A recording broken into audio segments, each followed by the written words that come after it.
Hello friends, it's Charlene with Charlene's Heartfelt Creations. Today I wanted to talk with you about snippet rolls. If you are like me and you have a hard time getting rid of scraps, this is a fantastic way to use them up. Do something new and creative with them. I always had major complaints about having to do certain projects and cutting off too much, and there were times when I would really over measure and I would do everything in my power to save as much paper as I possibly could. And when you're having to do all that math, it's not always fun. But when you have different ways that you can do different things with scraps, it's kind of satisfying. It doesn't matter if you have scraps. It can actually be exciting if you have scraps and you have something to do with them. So on this roll here, I went through and I used a bunch of my maps and just pieces that I've been using in different journals that I had small amounts of. And then I took tracing paper and stamped different things.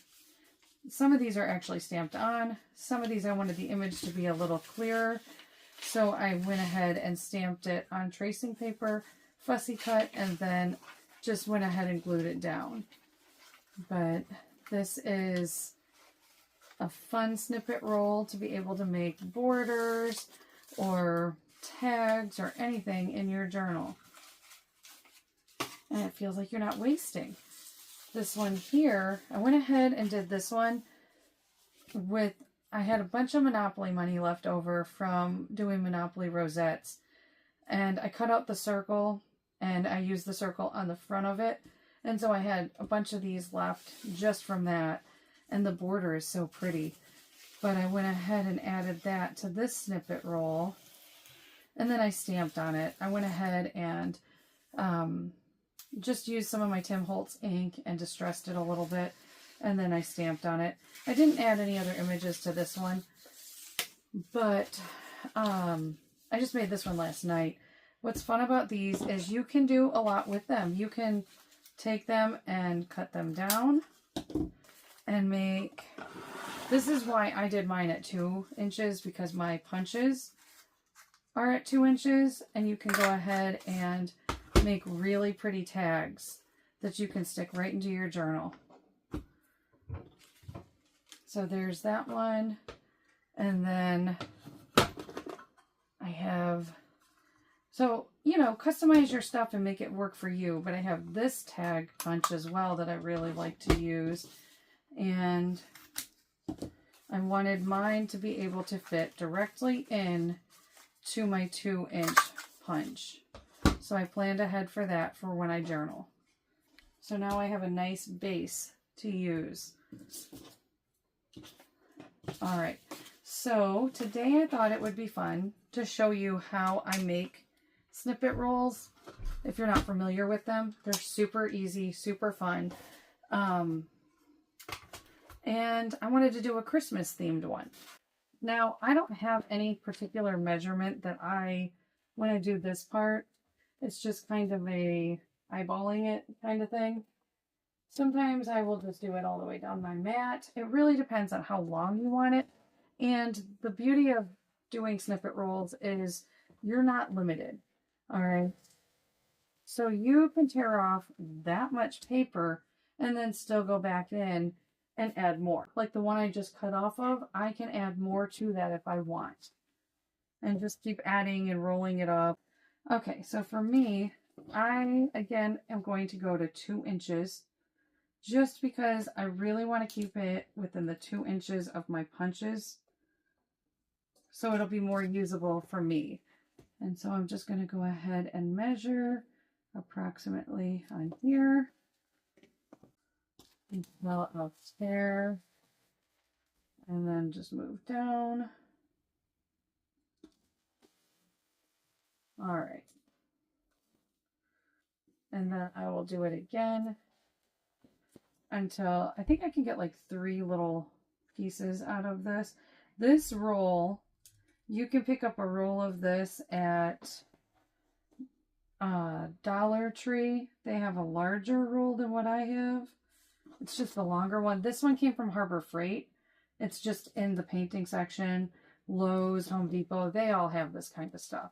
And it's pretty inexpensive and it'll last you forever. I like the one that they have at, I think it's Lowe's, that's a little bit thicker.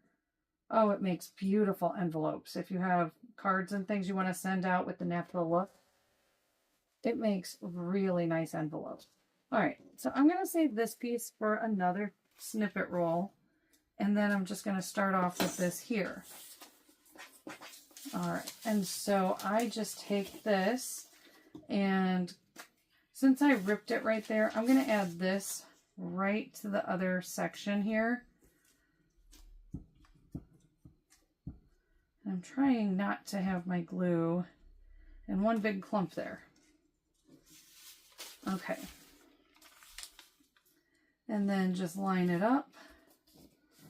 And none of this has to be perfect because it's just all scrap paper.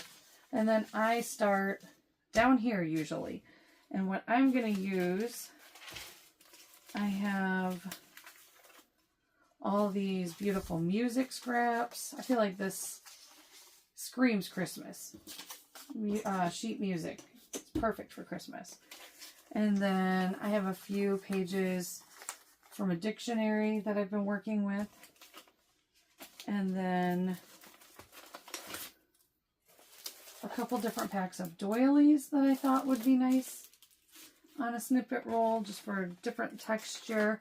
And then this paper pack I've been working with quite a bit. This was from Hobby Lobby, $6.99. I'm going to use the scraps from it because I'm starting to accumulate a good amount of smaller scraps here, and I've just been keeping them in here. There's so much I could do with this, but I figured a snippet roll during this time might be really nice.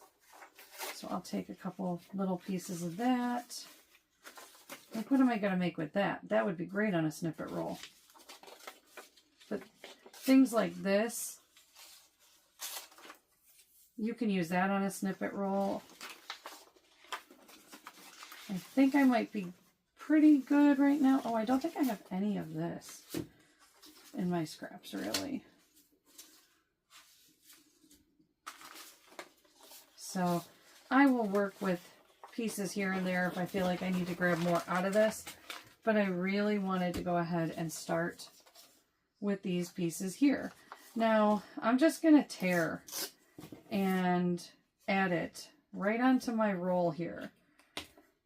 And so you can just put it right on here, and it's not going to matter if it gets all over the brown paper because you're just going to keep adding to it. And I'm not going to distress this until I get farther along, and then I'll go back through and distress it. But collaging is a lot of fun. If it's not something you do, I encourage you to try it. I did not like this kind of stuff when I was a traditional scrapbooker, but as I've come along in my journaling, journey, I've just really come to appreciate stuff like this because I really like using up every last scrap if I can.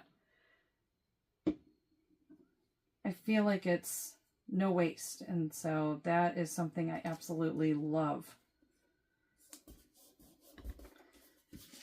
And then when you go to do this and use it in your journal, all you do is say you wanted to put a cardinal on here. You can put a cardinal. It doesn't even have to be the same size as your strip. You can go ahead and use a cardinal and some other Christmassy pieces here and there. And I mean, it's just so pretty. Something that's eclectic and pretty and different. I think that's why I like it too, because guess what? Nobody is going to have the same thing that you have in your journal. It's all going to be different. To keep this video from being super lengthy, I went ahead and sped things up. So I will collage until about a quarter of the way, and then there will be a transition, and I'll be about 3/4 of the way. Hope you enjoy.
So this is my Snippet roll.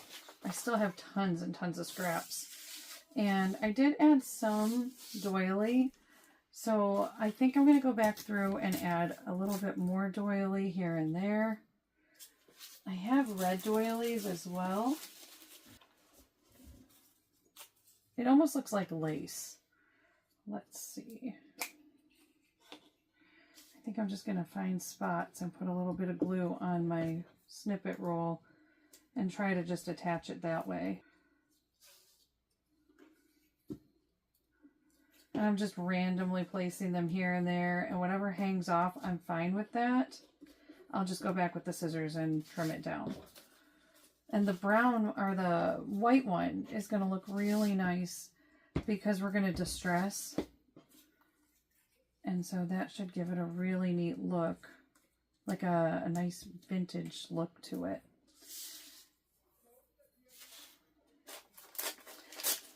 So this is one way that I really enjoy using my scraps and being able to do something so it's not just sitting in a book and I'm actually able to use it, because it's depressing when you start looking at scraps and you're like, what do I do with those? Trying to figure it all out. My fingers are so full of glue that it's just sticking to my fingers instead of the paper.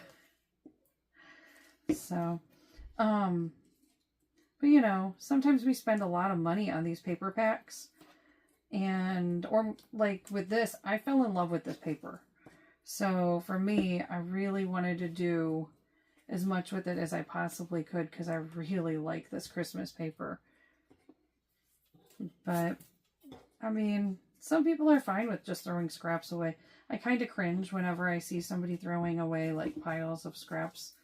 When I'm watching YouTube videos, I'm like, no, you can do a lot with scraps. Don't throw that away. That's a ton of paper. But some people just really don't like to have their space cluttered, and they'd really rather just have what they know they're going to use, what they're going to make. To where this is one of those things that it might sit in my book for a little while, but I will use it. Like, it'll sit in my scrapbook. I don't mean like my scrapbook like with pictures. I mean with my scraps. So, and I don't mind if this sticks up a little bit. I don't want it to be sticking up too much. All right, and then we're going to go through with some ink and distress this. But I want to let it dry for a minute or two, just so my ink is not getting full of glue. Let's see. I'm going to put a little red piece up here.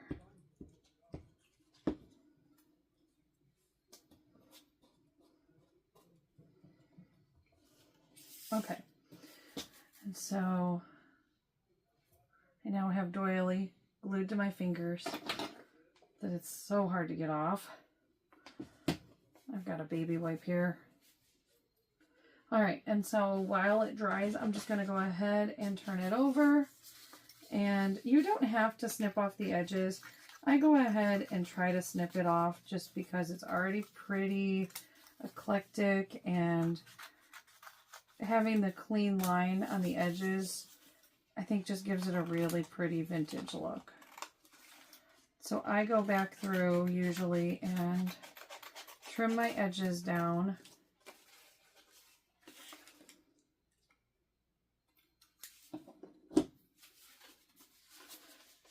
Oops, I gotta do the other side. This is also really cute to do with different wrapping papers.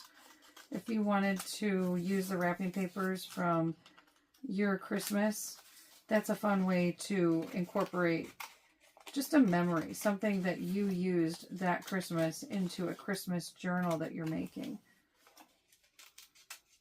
All right, so I do have some scraps that will be going in the trash. I'm not going to keep all those.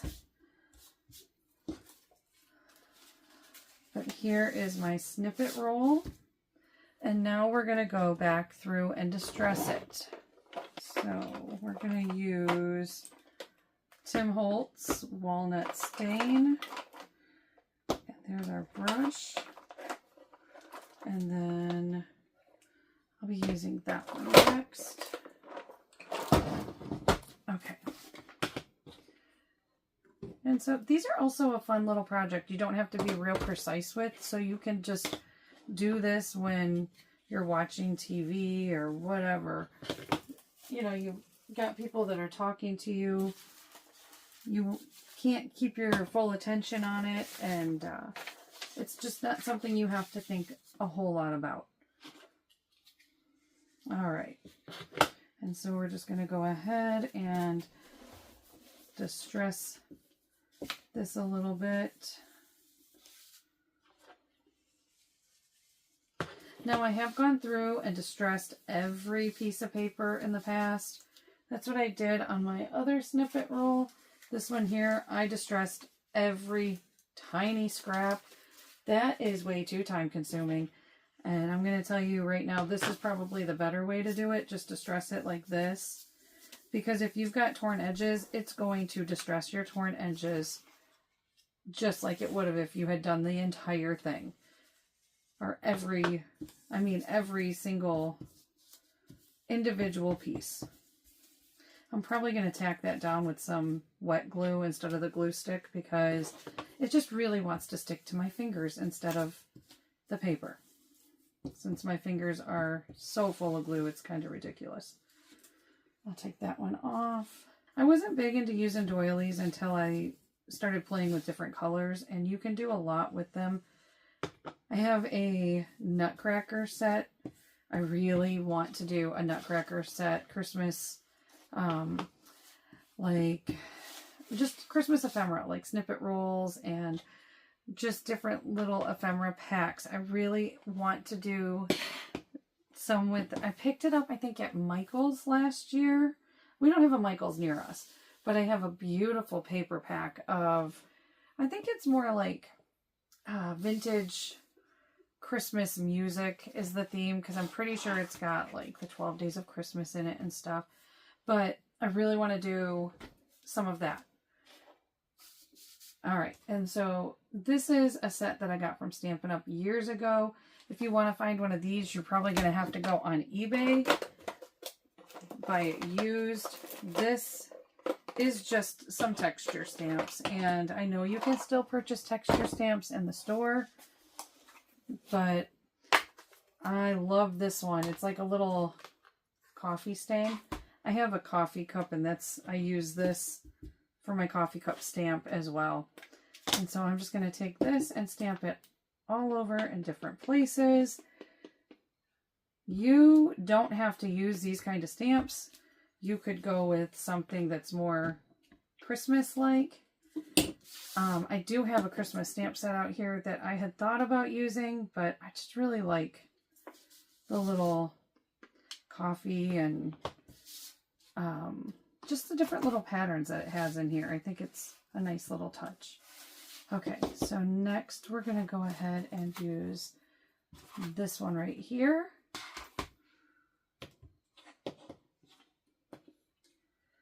And I'm just using black ink because if you don't, it kind of gets lost. You won't see any of it because of all the pattern and stuff on here.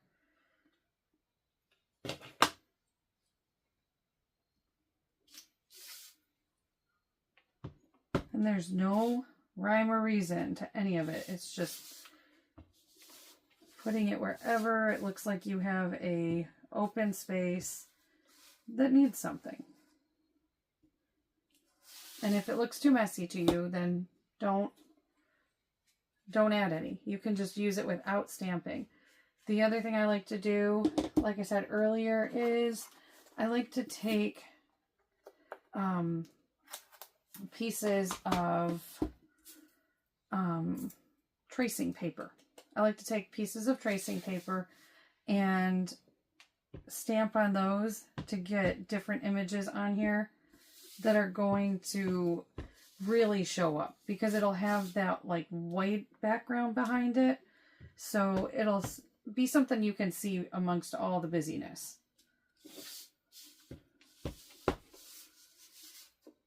But I also like to really put die cuts on here.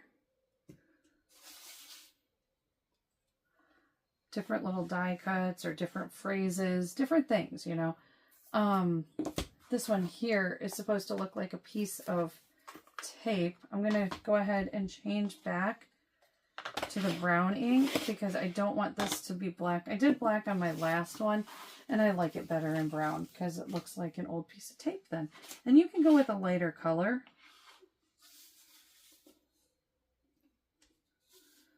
You can hardly see this on camera. It's very light, but it's giving it a nice, it definitely looks like vintage tape, see? And I like to stamp off the page a lot. But adding stamps to it gives it a ton of texture. All right. And that's what I'm going for, is texture. So there is my Christmas snippet roll that I made today. I'll move some stuff so I can show you the full roll. And like I said, I'm going to go ahead and adhere these better once I'm done with some glue. And so that is my snippet roll. And you can store these different ways. Sometimes I just take them and fold them since I have little gaps. Sometimes I will go ahead and take the time to roll it so it's easier to store. But I personally think doing this is much easier to store just because I can stick it into a book then. But these are fun because not only does it coordinate with the paper that I'll be using throughout certain journals, it also is something you can do where, like, there's just too many possibilities with it. You can use it for tags like I showed you earlier. You can take it and tear it down the side. See, that already came off. I definitely need to adhere it with different glue. But you can tear it in half and use it as a border. You can use it like this as a border. Put it on the edge of your paper and actually use it as a tuck space. So lots and lots of possibilities. That's what I love about junk journaling. So this is one of my snippet rolls. I am going to try to throw together a bunch of snippet rolls and have them available in my Etsy shop eventually. I have a lot of little projects that I'm currently working on, so we'll see if they get in there soon, but hopefully it'll be sooner than later. And this was a Christmas set that I thought I was going to use on this. I'm definitely going to use this one with this because she would be so cute, stamped and just fussy cut and put with this tag. Oh, I love these stamps. So don't rule out stamping in your junk journal. Stamping in your junk journal can be a lot of fun. So many different possibilities and so many options. Don't throw those scraps away. Make some snippet rolls. I challenge you to make snippet rolls with your scraps. And as always, I thank you so much for watching my video. And if you liked it, please go ahead and like and subscribe. Until next time, bye.